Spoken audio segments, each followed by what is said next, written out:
Yeah, Say is who I'm talking about, sure. And we're off. So there's some extreme tech right here where they have to frame perfectly match through all this text, otherwise they lose frames. Yes, it's incredibly important, because unfortunately we can't skip this text at the start of every run. That takes about 24 to 26 seconds. Ooh, 26. It's a really slow house. Actually, I don't know how the house timing is in original LA, because in DX... I would assume like it's DX is 25.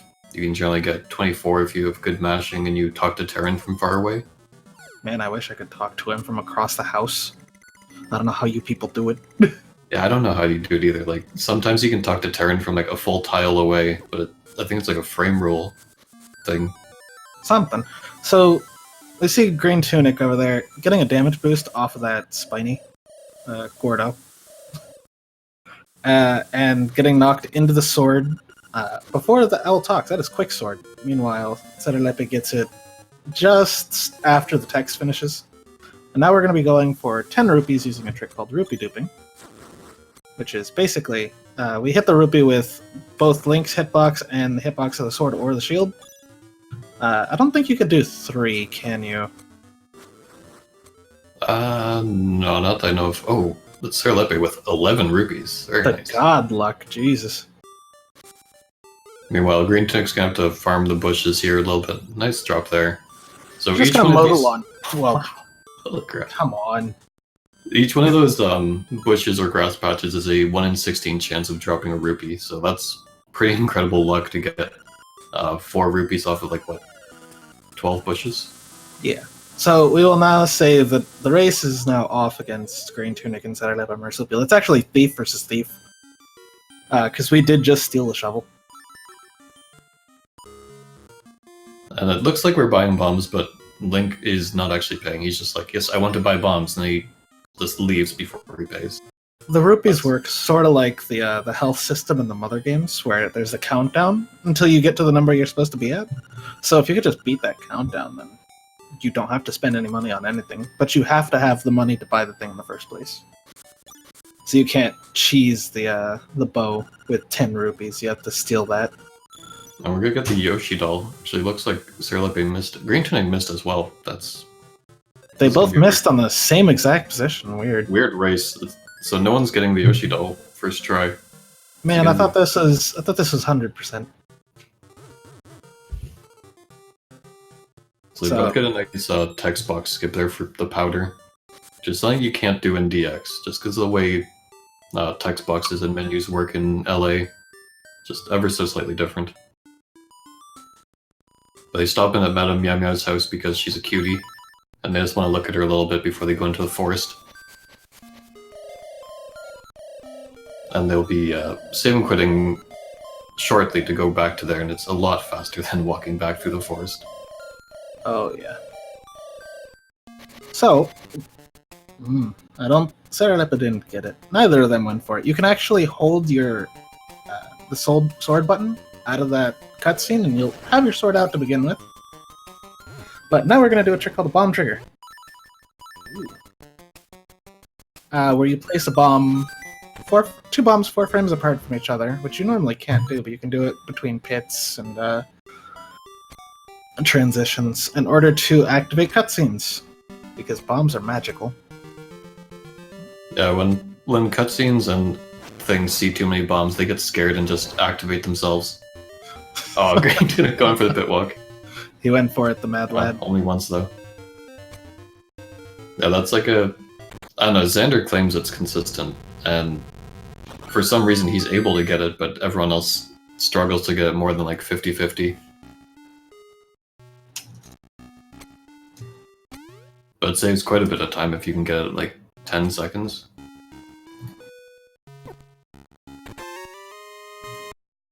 Just realized that I've forgotten. Breakfast? No, I forgot to pull up chat. Oh, that's a good one. So, hello chat. I can see you now at least. I don't know if Spice can see you. I can see you. Oh, Spice noticed you. Also, I want to point out that Serelepe actually did get the Exo boost going 3D one here. Oh, it's very nice. A couple screens ago, there's the spiky trap that comes across, and you can actually walk up, and you get a hit off of it, but you can walk up past it.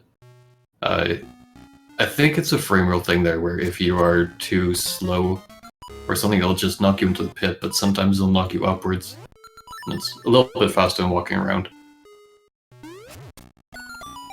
Right, so now we have the feather. And the feather is broken, because jumping in a 2D game, my god. No, this is a 3D game now. Especially because we're going to abuse that third dimension right here. Yep.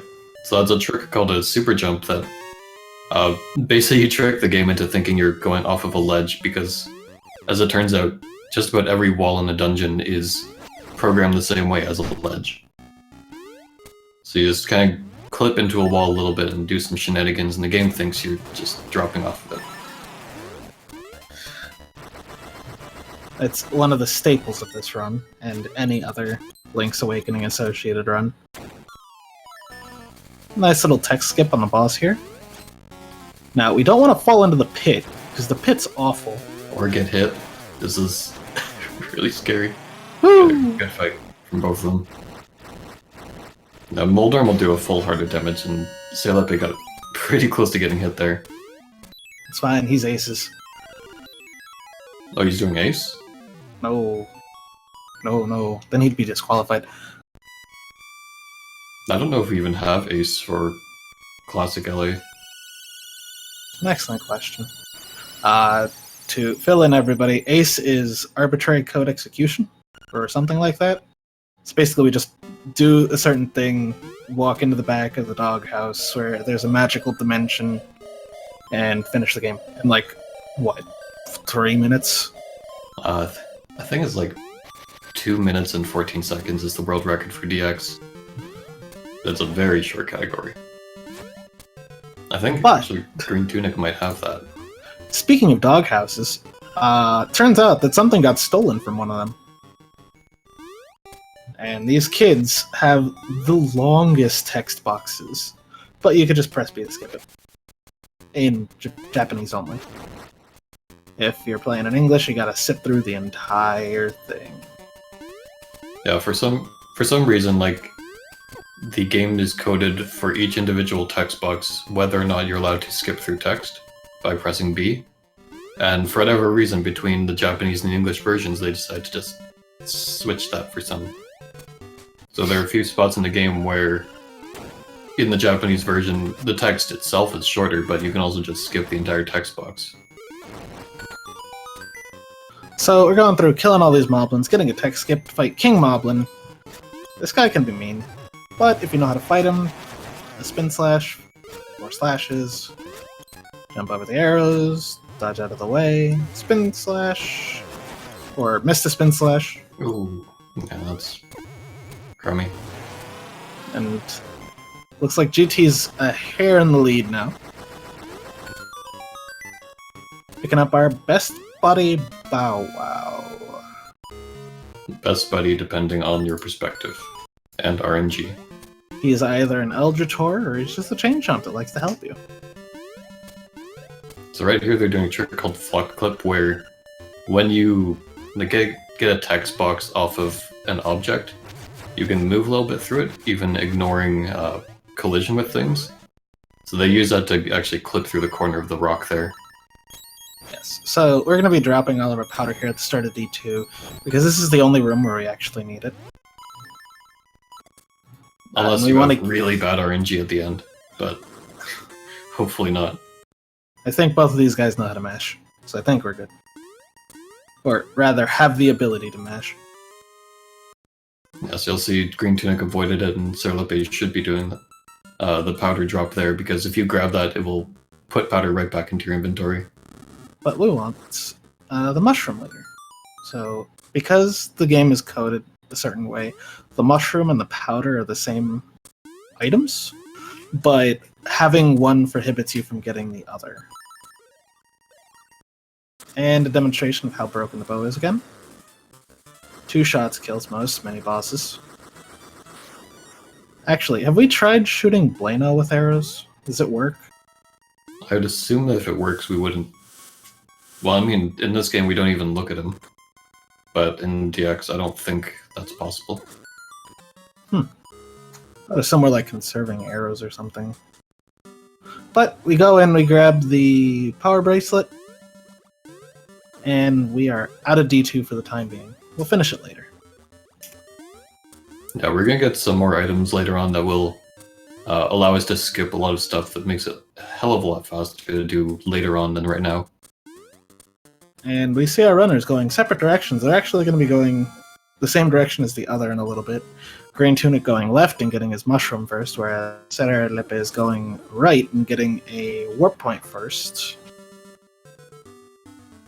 Now, there are 4 screens on the overworld map that have this glowy pit.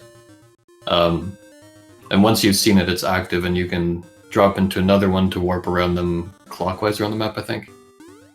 So, Actually, can we think of a different name for that thing so that way people stop saying, but this is Warpless? it's a teleporter pit. It's a magical shooty pit that shoots you in the air to 4 different spots. Just like that Moblin shot Serelepe into the pit. You hate to see it happen. Okay, GreenTunic avoiding the heart piece of shame. Excellent, excellent. Very good. So now we're going to be heading down south to D3. Yeah, so it's just pretty basic movement through here. So I'm going to briefly explain Warpless. So there's one mechanic in the game called wrong warps, which is also in some other Zeldas. Basically means if you go into a door or a cave or something incorrect in a certain way, you can get sent to somewhere unintended, like the doghouse, which is a glitched area. So you're not allowed to use that glitch. I'll pause the explanation to explain Villa Skip. You use mushrooms and you can fly. Yep, you fall to the bottom of the pit, get clipped in the wall, and you can just push down, and then once you get pushed down, there is a solid tile underneath you, so the game drops you until you land on a tile that you can actually stand and walk on. Mm-hmm. We'll be seeing a rather major abuse of that later. Yeah. So to continue the rules, you are allowed to go out of bounds, but you're not allowed to, I think, transition from a solid tile. So it prevents a bit of exploration in like the ceilings of dungeons and whatnot, but there are some tricks you'll see that look like they're breaking that rule, but they are in fact okay. Yeah, so now we're in D3, having wrapped our noodle arms around the keystone. Yeah, we gave it a big ol' hug. Put the key inside. Oh, and GT taking a death. But he's still in the lead by a hair. Yeah, Bombites here are very dangerous. They move... I mean, they are technically predictable, but like once you hit them, they just fly around and do a full hit of damage. So in this dungeon, we're going for a drop called a Piece of Power. Piece of Power requires us to have a certain amount of kills without saving, quitting, or dying. And you also saw similar pick up the Acorn, which is, I think, 10 or 12 kills without taking damage. I think it's 10. Yeah, and they want to avoid picking that up if it shows up, because while it's active, they cannot get a Piece of Power.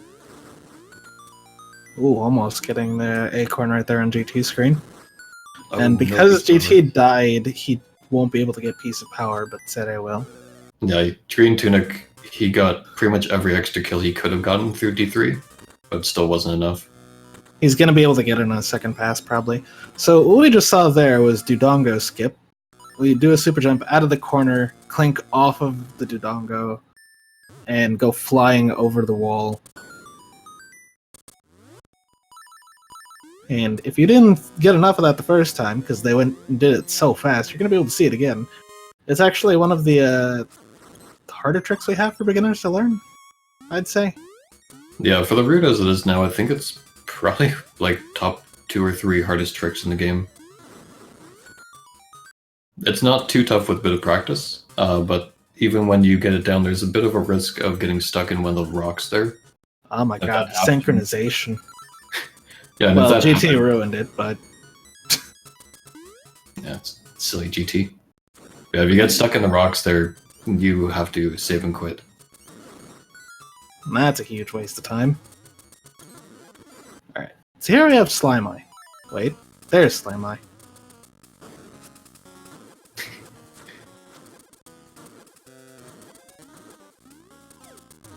That was a really cool fight.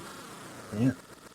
So you need the boost to split him up after slashing him to where he's almost apart, and then you hit the eye bits until they die. And on GT's screen, we see an example of instrument cutscene skip. And it looked like he almost screwed himself and save and quit on the first menu, That would have which would have taken him out without the instrument. So that saves 15 seconds per. We have the opportunity to do it 7 times during the run. We can't do it for Dungeon 1, because doing it cancels any events that would happen immediately after the dungeon, such as the ghost. And we kind of need the D1 instrument to spawn Bow Wow. Otherwise we can't progress.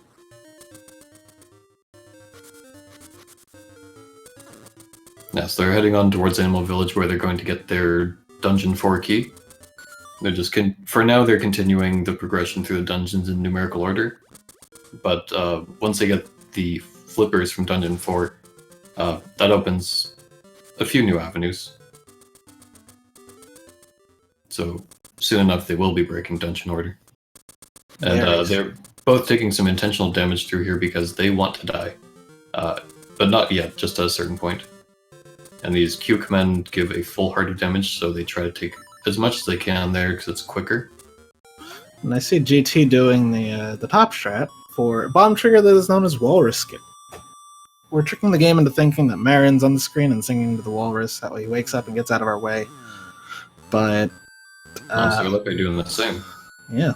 A lot of people have been doing tops. That's weird to me. No, it's just, I think it's for the older runners, they're more familiar with that. True. But as long as they get it without soft locking, then that's good. Speaking of soft lock, so if you mess this up, there is a chance that not a chance, it's guaranteed that a rabbit will come on the screen and lock you in place. So you have to reset. And I don't mean save and quit, I mean reset, because you don't have use of your face buttons aside from movement. In previous tournaments, especially the Squib tournament 2 years ago, we actually allowed runners to have a backup save file because in that category, you do not save ever, apart from when you steal from the shop early on in the run. So if that was to happen, you would lose everything. And that did happen to one legendary runner named Cravone, who didn't have a backup, and someone else had to provide him with one so he could continue. You learn your lessons.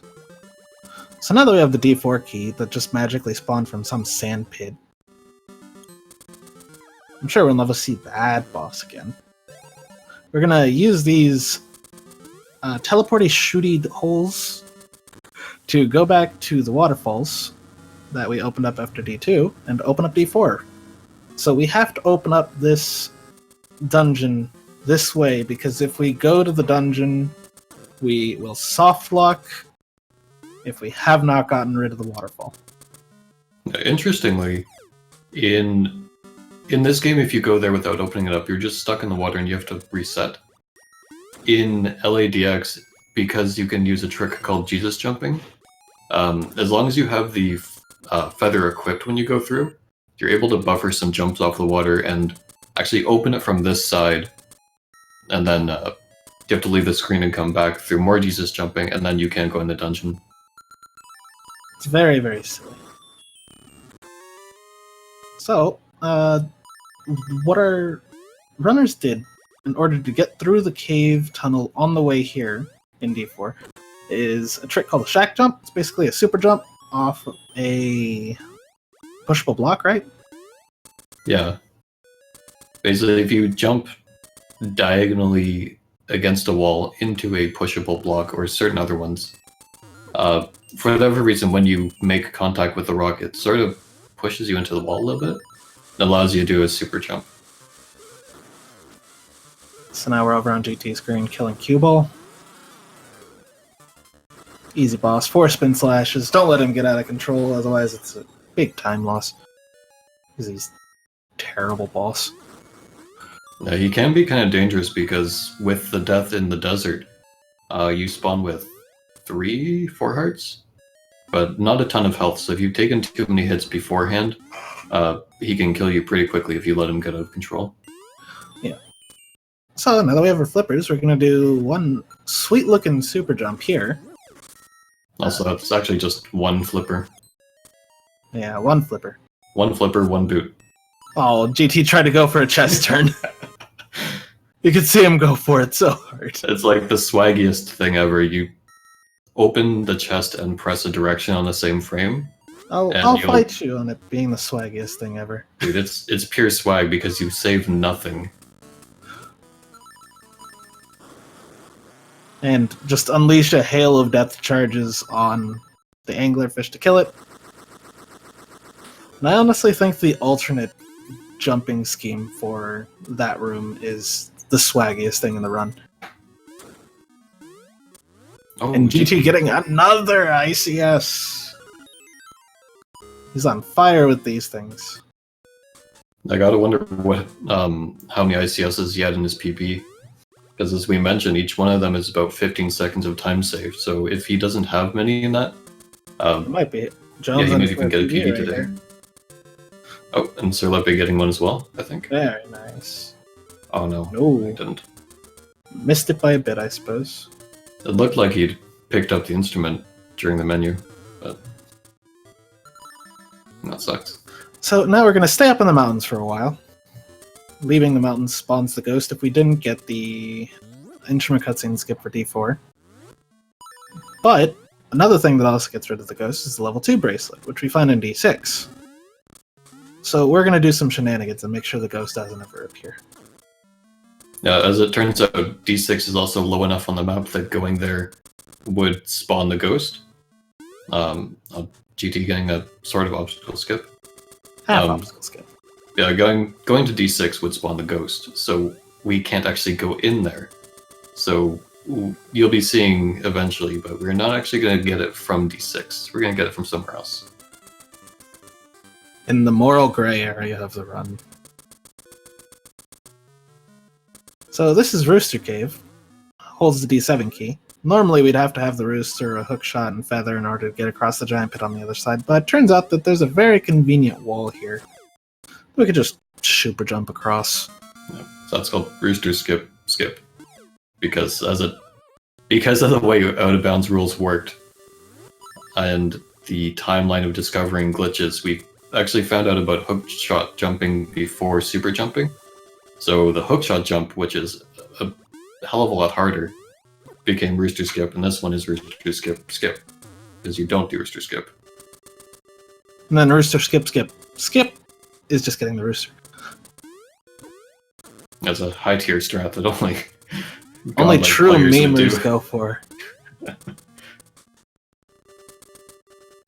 And Sarah having a little trouble with getting his Rooster Skip. All done, down pat. As promised, some more mushroom shenanigans. The sweet mushroom. Yeah, normally this room would require having the hookshot, but we will in fact never get the hookshot in this run, so we need to have some other way of getting through. It's a darn shame we don't have any chicken to go with all these mushrooms. I could get some rooster. No, we can't even get the rooster because we don't get the ocarina. I'm trying to remember if you can bomb trigger the rooster. I don't think you can. I think we've had this discussion before for Rando. So Bow Wow just ate a cutscene. Bow Wow going god tier. Cutscenes are entities that you can spawn on the screen, but you can't see them. So Bow Wow can eat anything on the screen that is an entity. Enemies, cutscenes, your very soul.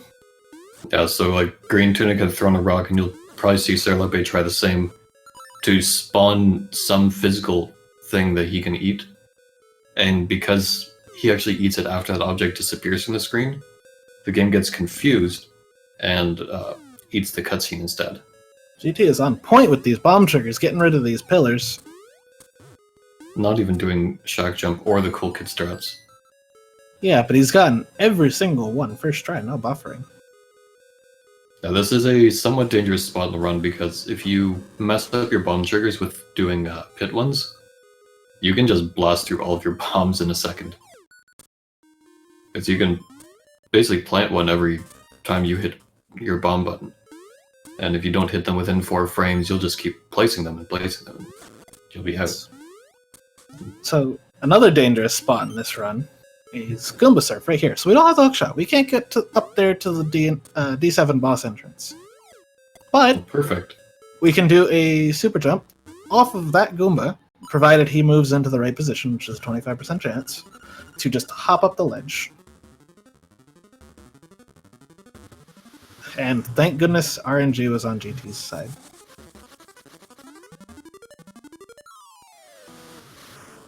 So this is Evil Eagle. That's 1, 2,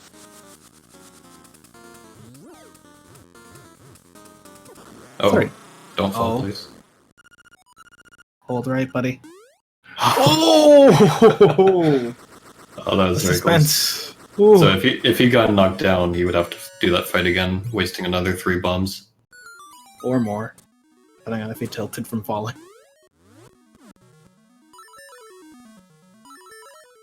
Oh, he doesn't get the second ice. The third ICS. Sad day. Yeah, so because he did his menu too early, he had to try to manually buffer a single frame using the same quit menu. But that requires closing the menu and then frame perfectly opening another one. And Serelepe having a little bit of trouble hitting the eagle. He's throwing it just a bit too early. Well, the timing is different if it's flying it from the side as opposed to up to the side. Oh, he gets the tech skip. I completely forget that you can do tech skips on bosses. Their kill text. It's always interesting. Nice. Serelepe getting... Oh no, he's too high. It's hard to tell because you need to go off of an audio cue for whether or not Link has touched the ground. And then if that has happened and you get your menu open on that frame, you open a same quit menu out of your item menu, and that allows you to do ICS. Yeah. So, hi Marin. Bye Marin. We're not going to be talking to Marin.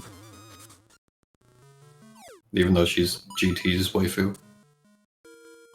Really? I thought I had somebody different for now. So- Let's see. This is the pit which kills. We have to dash jump across here, use the mushroom, clip into that little corner right there. And then we either buffer boots using the shovel to stick us in place, or we just jump up while pressing up at the exact same time, which is harder than it sounds. Yeah, because the game is smart, if you do your boot dash and the dash activates when you're using your shovel, it gives you boot speed, but it keeps you locked in place. But once you use your feather, the speed kicks in, so you get a nice jump without having to move at all. But certain people in this commentary room have trouble doing that, so they just jump and die a lot. A lot. So many times. So another bomb trigger, let's wake up this turtle instead of, singing at the song of our frog people.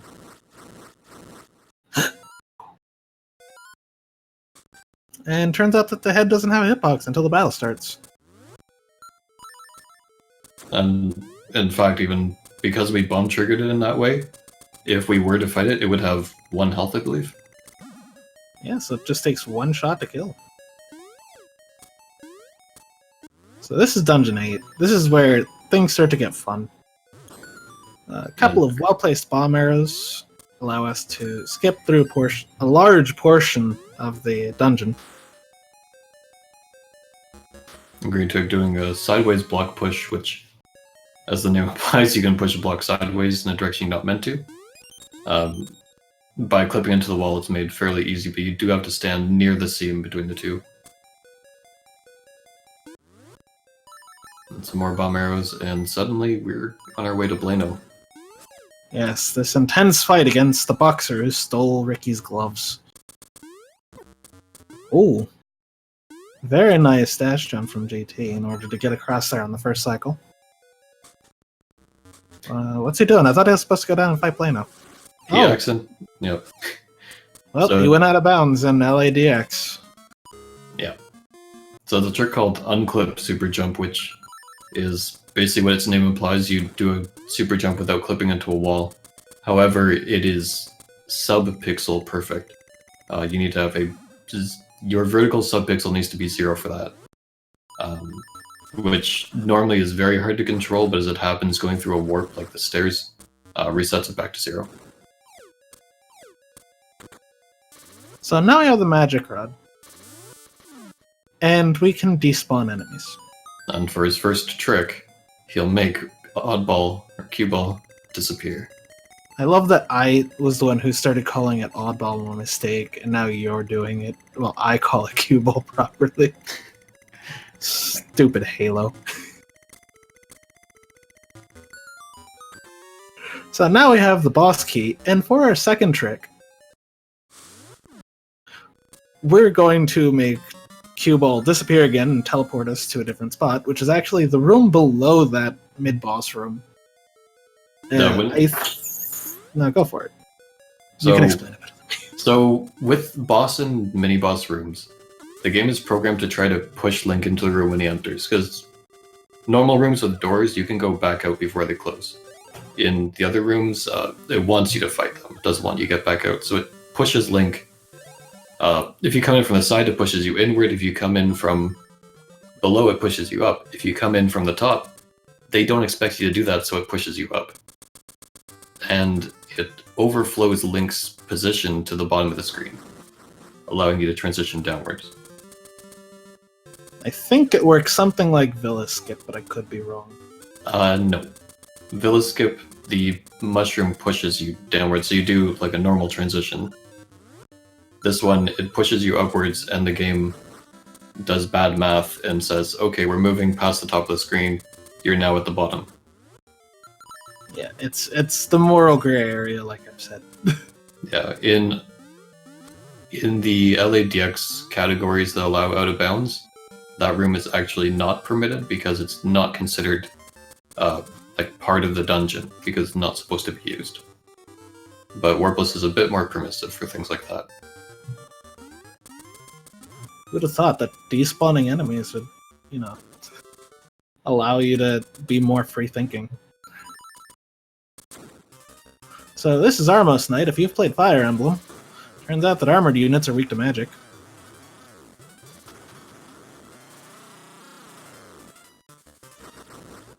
Too bad he doesn't have a horse. Then it'd be doubly effective. So we got the face key from the Southern Face Shrine. So now GT's going to be heading on back to the Dungeon 6 door, while Serelepe's on his own way to get this key. We should also mention, this area of the game is really laggy.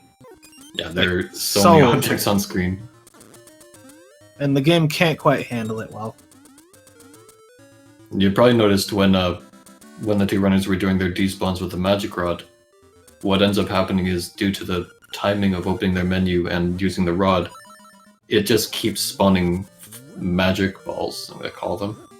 And because there's so many of those on screen, that's what causes the lag there.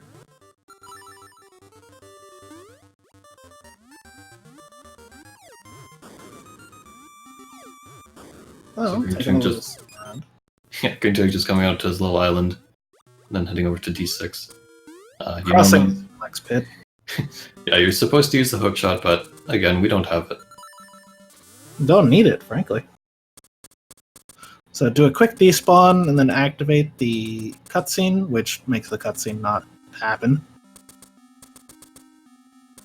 And now we're in D6, which is Despawn City. So that room has tiles, we don't want to do that.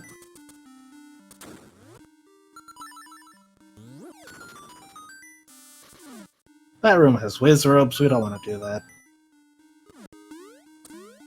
Yeah, like once you get the magic rod, most rooms just become trivial. You don't really have to worry about anything in them, apart from certain ones that have like their own special mechanics for when doors open or chests appear. And there we go, we have the boss key. In record time, I'd say. So So now we're gonna go all the way over towards the other side of the dungeon. Say hello to Shy Guy, give him a high five. Or don't. And this room has horse heads. We don't want to do that. And we despawn everything in this room, which includes a stone tablet that blocks us from falling down that ledge. GT doing another flock clip there. There's also a cool super jump you can do, but it's relatively new. I don't know if you'd necessarily call it discovery, because we knew about super jumps, just nobody really thought to do it there until now. Shack jump, you mean? Or yes, shack jumps. So here's Facade. What facade? Here's a facade of a boss. Another ICS. Woo!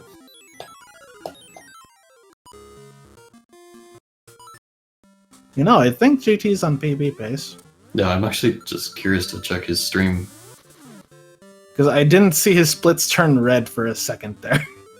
Okay, it's a bit tough to go off of his stream because he seems to have lost his splits. So everything is showing as just a gold. That's not good. Comparing against nothing. It's very not good.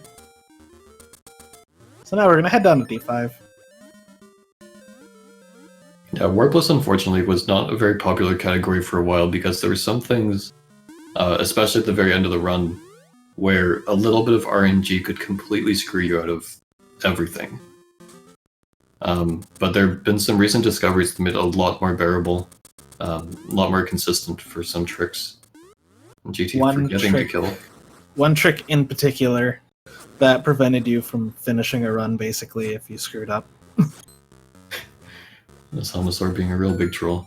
As they always do. Most people opt to not deal with this room and just despawn it.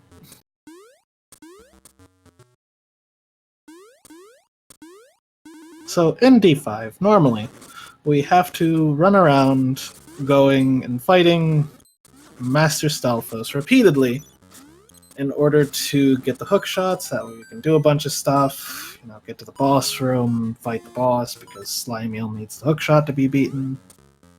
But we've already mentioned earlier, we don't get the hook shot.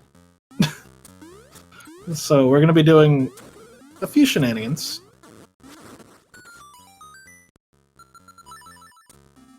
To start, we don't want to deal with Master Stalfos, so we despawn him. We don't need the hook shots, so it doesn't matter if we go through his fights.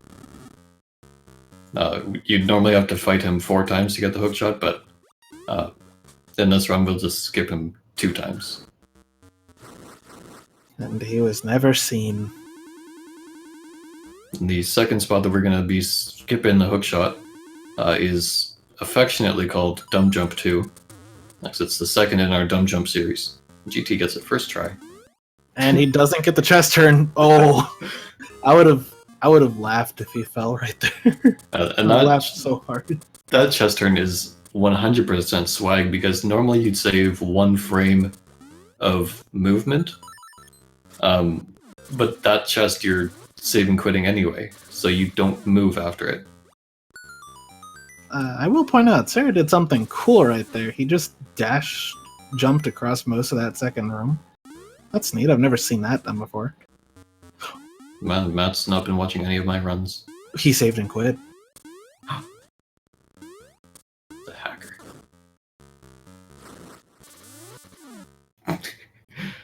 in LADX, a lot of us like to joke that save and quit is a glitch. Just No. He saved and quit on the way to go get the boss key. Serelepe did? Yeah. No, he was just getting the small key. Was he? Yeah. Because I could swear he just did it after. No. Or maybe I'm saying things. I thought he just opened the keep door. I may have been looking at GT screen and associated with Cyrus. Sorry for our confusion, everybody. My confusion. You're confusing me too. So, in our confusion, turns out that Slimeal doesn't exist, just like everything else on this island.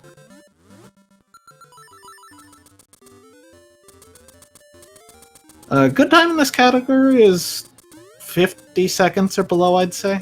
Yeah, if you can anywhere clear from this game like in 45 to 50 seconds, 55. Like All right, 50 minutes, seconds is a really minutes, good time. minutes. The world record is 43 something. A good time, yeah, under 50 minutes is very good. I'd actually give it anywhere from like 45 to 55 is perfect. I'm perfect. Thank you. You're fantastic, Spice. Can't wait for you to be perfect too. Oh, I have under 55. So we're back in D8 now.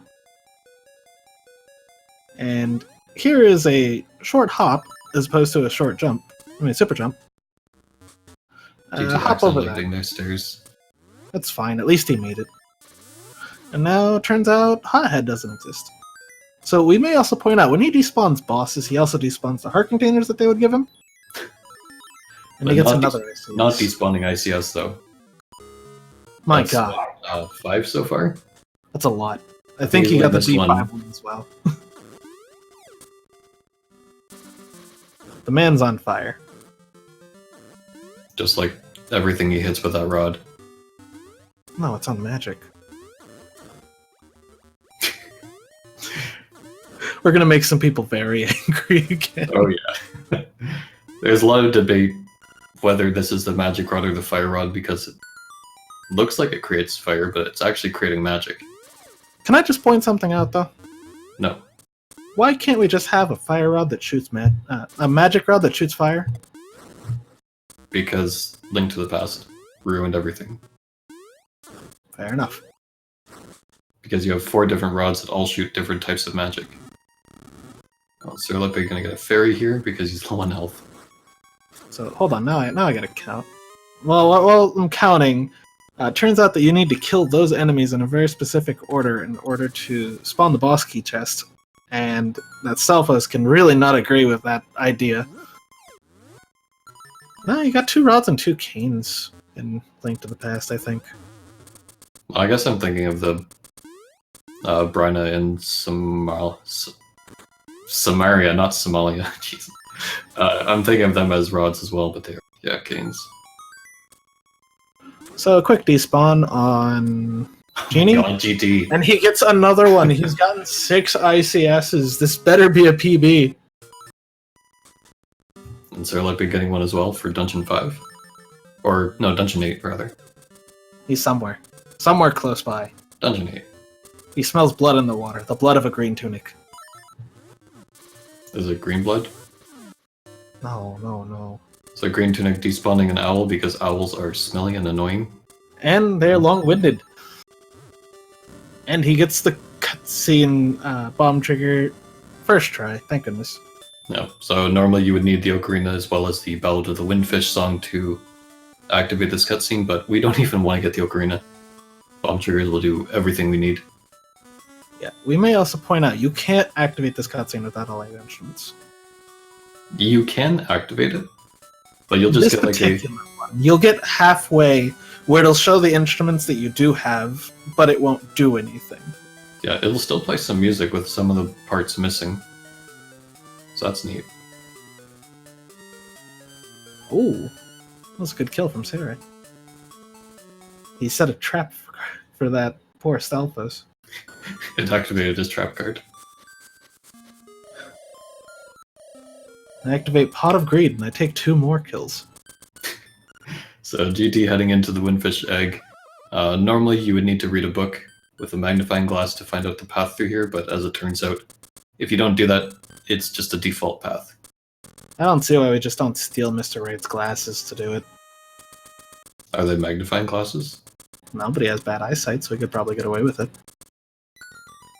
Alright, so here starts the nightmare fights. First thing we want to do is we want to get a bomb trigger right here. It's going to take away the music from the fight, but... Oh, GD! Oh, he broke it. So, doing that slash actually rolls the RNG. Okay, he got lucky. But normally you would buffer your sword out of the menu so you would start charging without slashing. And that allows us to know what the RNG is and be able to do the kill without any worry. He got very lucky in that. 50% chance was his run just ended, and he had to save and quit out to try this again. which would have made it a much, much tighter race. It could still go either way if he gets bad RNG, but for the way it is right now, he's most likely to finish first. That's one blue ball, though. Link to the Past Aghanim is famous for giving blue balls, but we have it bad. He has no cap on how many blue balls he can shoot at us. Yep, each one here is 50-50. And there is a manip for it for the RNG, but I guess GT doesn't know it. Yeah, it turns out that Vlak SR, the world record holder for this game, figured out how exactly it works. And then Spicefather here figured out how to put that into easy consumption. I learned how to make apps just for this game. but only for Android. If you're on iPhone, you're on your own. Sorry, Wolfos. Yeah, it's basically, depending on where Aghanim goes, there's different... you have to set up slightly differently. And we don't see a PB for GT as his splits go red for the first time. But we killed Nightmare Ganon and Nightmare Landmolus. Nightmare who? Nightmare what? Serelepe missed the blob kill. Uh-oh. And now here's Deathel on GT's screen. He opens up his eye, you gotta shoot him 16 times with the arrow, hit him once with the boomerang, or, God help you, bomb him to death. So yeah, Serelepe is showing us exactly what happens when you miss the quick kill. It's really unfortunate, and this is what I've been mentioning previously, that was the big reason people didn't want to run LA. But he got it pretty quickly. Nice, and GT finishing off Deathel, or Death Eye. Nope, there is a Nightmare Moldorm and a Nightmare Landmolus in this game. They are very distinct. And GT finishing with an official SRL time of 47:06. Which is a SRL PB by a minute and a half, but not a real PB. Because he's a little bit rusty. Just a bit. Oh, Serelepe doing some real swag here. He's gonna go for the locked-in dash. Yeah, we mentioned before that you can hold yourself in place with the shovel when you're charging. You can pull your sword out in that state and it'll treat it as if you were dashing. And there's no knockback on Moldorm, so you just keep stabbing him in the face. I wonder if you can just keep doing that on Ganon.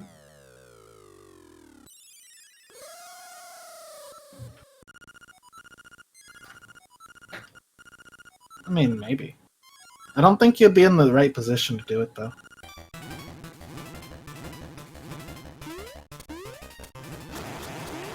So switching to Serelepe's audio for the last little bit of the game here. So again, he has 16 hits on his eye, whenever it opens.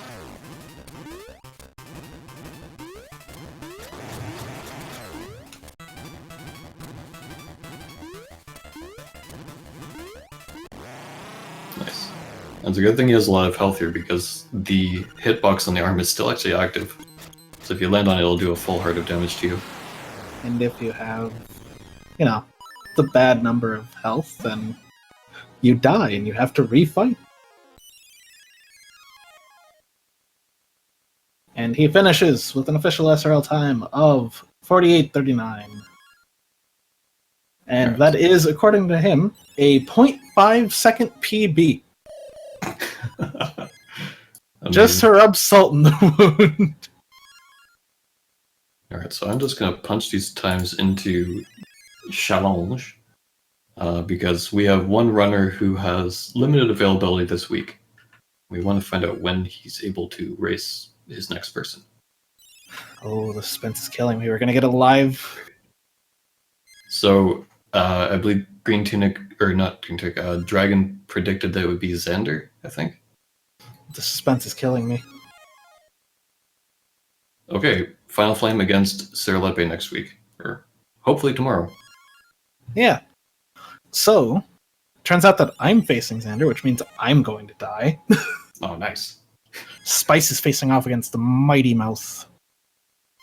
Node Kaju is fighting MJN388. Crunchy Lex is fighting White Wolfos. we have a match of Titans, Black SR versus Seisei. Oh, woo. Swoons. Allos versus GreenTunic. JC versus Mashi. And something that I believe I've seen before, Dragon CO versus Bamboo Shadow. I think we remember that race from the Hundo tournament. Yeah, that's going to be a funny one because, I don't know, Dragon's last 2 races, he didn't seem to know the route, but they're both incredibly good DX runners. And then Bamboo's run against Mighty, he did a wrong warp, so he's technically disqualified, but we're nice enough to let people get away with stuff as long as they don't benefit from it for the tourney. So our runners have declined to do interviews this time, sadly. Yeah, so I guess that's about it. That was a really good race. That was a solid race, very close. Honestly, it's GreenTunic's ICSs that were a big part of the lead. So I think Serelepe only had maybe 3 of them. So it's almost a full minute that GreenTunic was ahead just on the ICS. And then the blob was very unfortunate for Serelepe. So, later, to continue on this week of LADX, we have nothing with the side of nothing with nothing versus nothing. Because this week is over, and our next races will start, hopefully, tomorrow. On the other hand, if you guys want something to watch now, you have Handheld Heroes on Speed Gaming 1 doing the Minish Cap. We have a Binding of Isaac tournament, apparently, on Speed Gaming 2. I can only wonder if they're doing, like, Eden runs or something. As long as it's not Eve. Then we have Refunked on Speed Gaming 2. We also have the Super Mario Brothers Warpless tournament, Final Fantasy tournament, Super Metroid and Link to the Past randomizer, Community Race, Phantom Hourglass for Handheld Heroes. Phantom Hourglass. I never played it. The Mega Man 2 randomizer, Super Metroid Dab, which is double anti-bingo.